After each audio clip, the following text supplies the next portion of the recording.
Hey, what's up guys? So I'm gonna show you guys me feeding some of my big berms over here.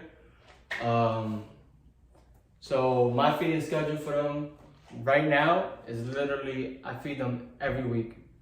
I don't give them like no super large duper meals or anything like that. My snakes are growing at a perfect rate.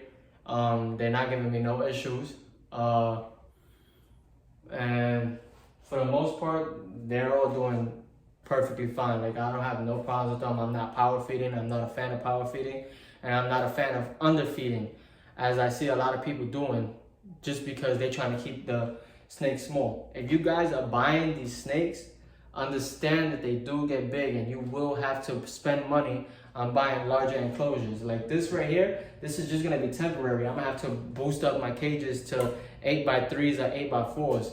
Right now, these are 6x2s, and right now they're all about like 7-8 feet, but they fit in perfectly fine in there. Like there's no issues with their size inside their enclosures, and they're all. This girl right here, she's 2 years old. This one, she's 2. This boy right here, he's 6. This girl right here, she's about 5.5. This one is 2 years old, and the one in the bottom is 4 years old. So they still got a lot of time, but they are growing very quickly. So let me get into some of the feeding. I just wear gloves. I should invest in some tongs, but for the meantime right now, I'm just using my hands.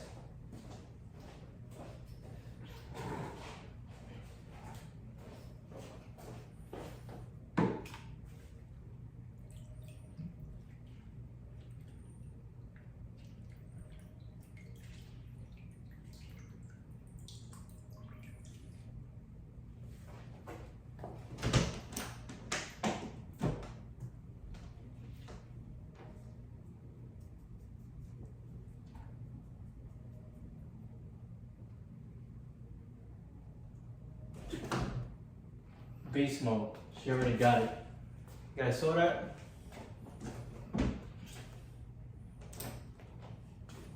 Now, this is my albino Burmese python.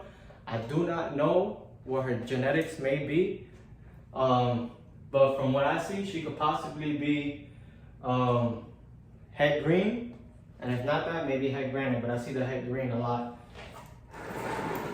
My hypo looks super hungry.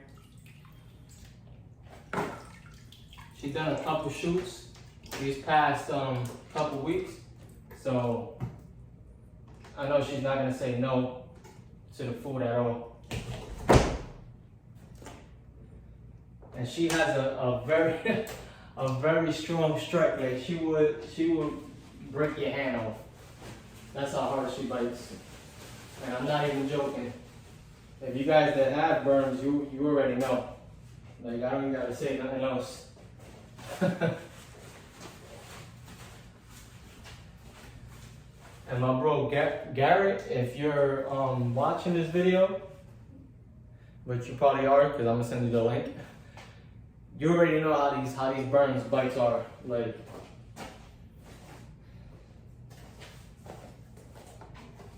so, as you can see, that their enclosures look a little bit of a mess.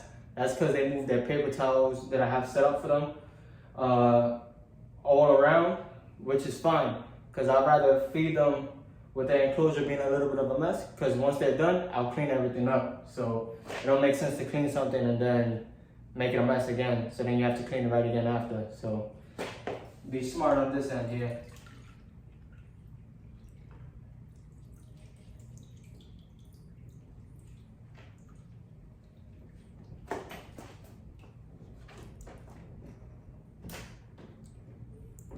Let me feed them right up front, right here.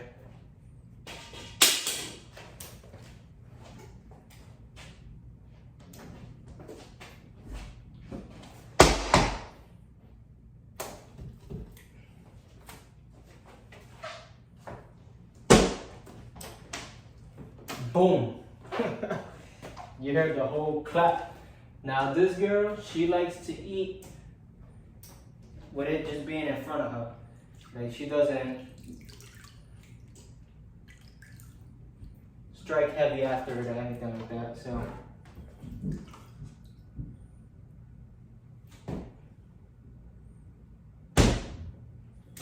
then I'll just leave it there, let her do her thing. Now this girl down here, she has a super, super, super heavy strike and a crazy food response. Like, she don't play.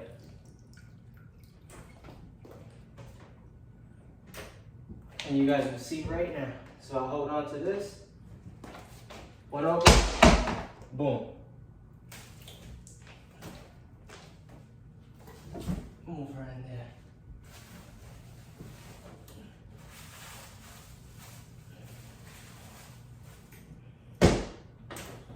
Now this boy down here, he has a crazy food response also, but it's his first time inside of this enclosure, so I'm gonna get him to come up and grab the food.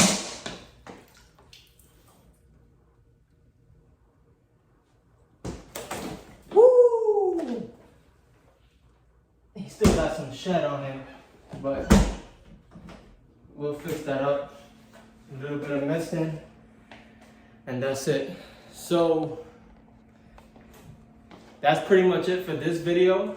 I just showed you guys me feeding them. I got one more actually, but I'm gonna let him just chill inside of his enclosure because I just put him in there today, so I'll try and feed him tomorrow. Let me just take this glove off. So I'm gonna just tell you guys some things I use for like cleaning, and then if you guys ever have this issue of mites, which it happens to every freaking body that has a collection, so I don't want to hear nobody be like, oh, my collection never had this and that. You guys always at least have had one mite in your collection. So it always happens when you're bringing in a new reptile from another breeder and stuff like that. Even if it's a top breeder, yeah, there might be one in there. So this right here, I use to clean my cages off, is F10. It's a veterinarian disinfectant that they use. These do go up and down in pricing. So these right now, I got them for about $25. I bought a couple of them, and some places sell them for 40 bucks. Then the main common mite sprays that you guys will see is this right here, and then this right here, prevent the mite. Prevent the mite you only use to spray down in the cage and the enclosure. This right here, you could wet a little paper towel with it, you spray it down, and you could wipe the snake with it, but it leaves a very strong smell on the snake. Like this right here, I used to put it on the snakes whenever I would see one on it, but for the most part, I'm done using this to put onto the reptile. What I'm using now is, like, if I see any mites or anything like that come about, but for the most part, this has helped me. I have not seen one mite pop up on my snakes at all since I've used this. And it's frontline spray. It works for fleas, ticks, and mites. It literally goes straight down and takes out the eggs, or like the babies, the parents, whatever it is, it gets down to the eggs. So if there's any eggs on the snake that you cannot see, this spray will literally eliminate all of that. So this is really supposed to be used for dogs and cats, but it's made for animals, literally. So you literally take a paper towel, spray it down pretty well, and then just rub the snake down the best way you can, like fully through.